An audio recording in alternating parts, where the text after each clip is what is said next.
नाही, इलेक्शन मॅन्युअलमध्ये स्पष्ट सूचना आहेत की दुबार नावं असतील तर कशा पद्धतीनं ती काढली पाहिजेत, त्यांना नोटीस दिली पाहिजे आणि ती कट केली पाहिजे। आता शासन काय करते, दर 15 दिवसाला नवीन काय केंद्रीय निवडणूक आयोग वेगळं बोलतोय, केंद्रीय निवडणूक आयोगाचं मॅन्युअल वेगळं सांगतोय आणि राज्याचं निवडणूक आयोग वेगळं सांगतोय। एकूणच संभ्रम अवस्था निर्माण ठेवायची। मुळात ज्यावेळी ही नावं निघतील, किमान 1 कोटीच्या वर नावं या राज्यातली मतदार यादीतून बाजूला जातील। तुमचा मतदार बूथचा लोड कमी होणार आहे। म्हणजे आज 1000 नावं ती गृहीत धरून आम्ही बूथ तयार करतोय, यंत्रणा जेवढी लागणार आहे ती यंत्रणा कमी लागेल।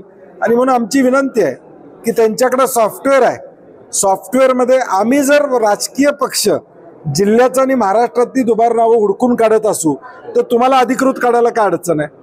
आम्ही जर राजकीय पक्ष यंत्रणा ती लावतोय आणि आम्ही दाखवतोय, आता एखादा पडलेला उमेदवार, निवडून आलेला उमेदवार जर सांगतो की माझ्या मतदारसंघात ही 10,000 नाव आहेत, मग तो कुठून काढतो?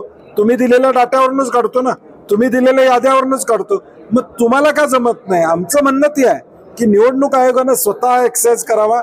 निवडणूक आयोगानं ठरवलं तर 48 तासात ही दुबार नावं या राज्यातली कमी होऊ शकते। नोकरी असो वा लग्न, चष्म्याची अडचण आता होऊ देऊ नका। नंदादीप नेत्रालयात या आणि तुमच्या चष्म्यापासून मिळवा कायमची मुक्ती। कारण आता चष्मा घालवण्याची लासिक शस्त्रक्रिया फक्त 32,999 रुपयात। शिवाय 5,000 रुपयांपर्यंतचे लासिक स्क्रीनिंग अगदी मोफत। ऑफर मर्यादित कालावधीसाठी। तर वाट कसली बघताय? आजच कॉल करा 92 2000 1000। नंदादीप नेत्रालय, न्यू शाहूपुरी, कोल्हापूर। दृष्टी म्हणजे नंदादीप।